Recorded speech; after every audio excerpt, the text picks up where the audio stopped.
Ակնհայտ է, որ կան արտաքին ուժեր, որոնք շահագրգռված են Նիկոլ Փաշինյանի վերարտադրությամբ եւ այդ ուժերի շարքում առաջինը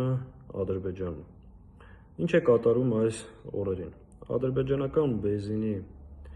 ներմուծումով ըստ էության Ալիևը Նիկոլ Փաշինյանի վերարտադրությունը ապահովելու շրջանակներում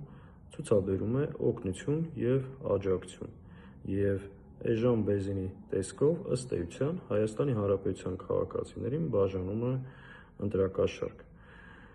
Այս հանգամանքով եւ առաջիկայում եւս այլ բոնուսներով Ալիևը փորձել է օգնել Նիկոլ Փաշինյանին, նրան տալ հնարավորություն, որպեսզի նա այս ամեն ինչը ներկայացնի իբրև խաղաղության հաստատում, կոմունիկացիաների ենթակառուցվածքների ապաշրջափակում, կարողանա խաբել Հայաստանի Հանրապետության քաղաքացիներին տնտեսության զարգացման, խաղաղության հաստատման նման թեզերով վերարտադրվել եւ շարունակել կատարել Ադրբեջանի պահանջները։ Նիկոլ Փաշինյանին այս քայլերով Ալիևը օգնում է, որպեսզի նա կարողանա մեր հանրությանը մոլորեցնել, ասելով՝ դե գիտեք ինչ կա, չնայած Արցախի կորստին, Բաքվում գտնվող ռազմագերիներին մենք հասել ենք խաղաղության եւ Հայաստանի համար այլևս Ադրբեջանի միջոցով ապահովում ենք այլընտրանքային հնարավորություններ։ Ինչի է Ալիևը սա անում եւ ինչու համար է Ալիևը շահագրգռված, որպեսզի Հայաստանում Նիկոլ Փաշինյանը վերարտադրվի։ Մեկ պարզ պատճառով։ Ալիևը ցանկանում է, որպեսզի Հայաստանը ունենա անինքնասեր, արժանապատվությունը կորցրած,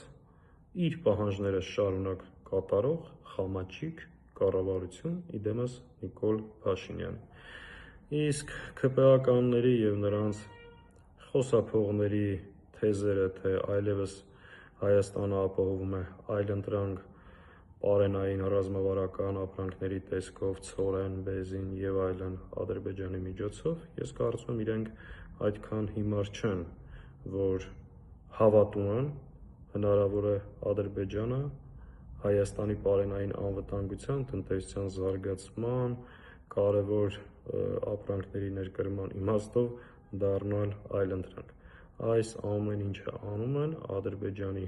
օգնությամբ Հայաստանի Հանրապետության քաղաքացիներին խաբելու, վերարտադրվելու համար, իսկ հետագայում ինչ է լինելու, դա ոչ Ալիևին, ոչ էլ Նիկոլ Փաշինյանին շատ չեն հետաքրքրում, որտեղ այս պահին երկուսի գլխավոր նպատակը Նիկոլ Փաշինյանի վերարտադրության ապահովելն է։